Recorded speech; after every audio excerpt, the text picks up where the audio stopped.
Hello friends, welcome to Power Electronics. Today we will discuss the inverters.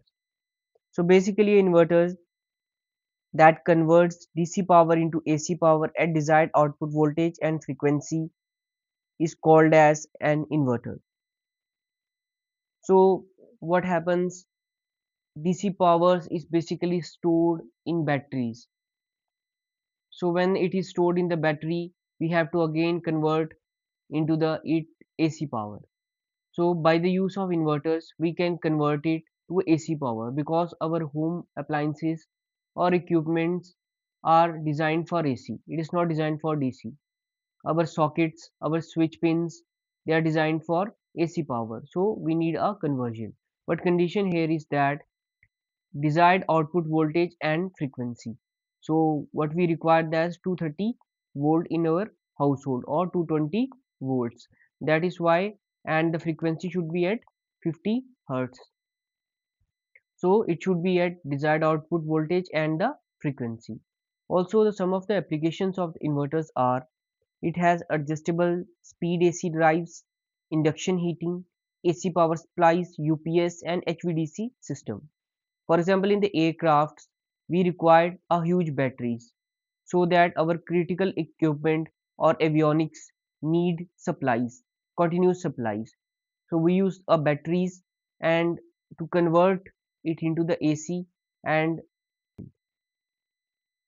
so some industrial applications of the inverters are as discussed.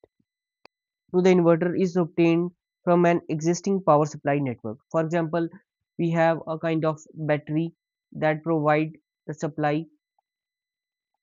Also we can provide the supply by using an rotating alternator through the rectifier or fuel cell or photovoltaic cells or MHD generator, through which we have generated the DC and then we apply this to the inverter and get the output as an AC. So if you look at here, AC to DC conversion and DC to again AC inverter. This is known as DC link. This is a two type of conversions because first AC is converted into DC and then DC is again converted to AC as used in the HVDC transmission system. So also we can do it by the rectification of the standard diodes or the thyristor converters. So basically inverters can be broadly classified into two, that is a voltage source inverter and the current source inverter.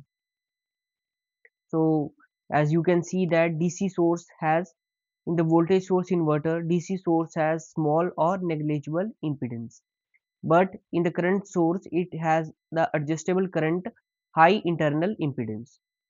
Stiff DC voltage source at the input terminals.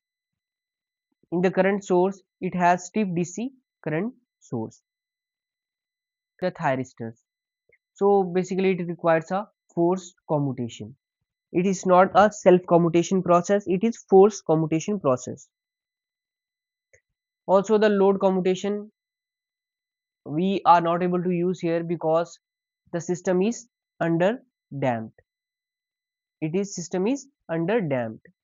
So in the voltage source inverter using the thyristor some forced commutation is required. However, the load commutation we have discussed it is not possible because it's under damped.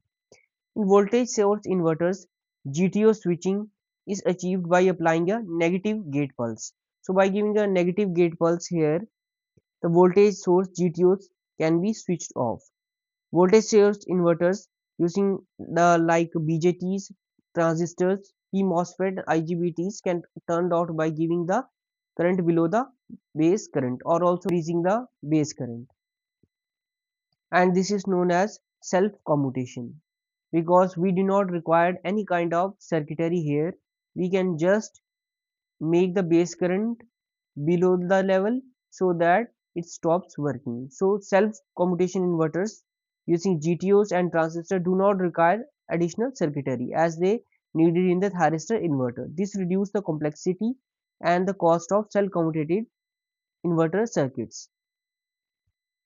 So switching off devices with the help of their gate current. For example, GTOs and transistors do not require an additional circuitry. So it can be inverters can be classified on as well as bridge inverters, series inverter and parallel inverters. How do inverters look like? As you can see in the diagram, this is the way inverters look like. As you can see, this is the supply from the DC source, and then we have used this like same, but this is basically inverter. So we have joined their two terminals with each of the circuit. So what happened, they just convert DC into again into AC, and we can use in the supplies. Thank you very much.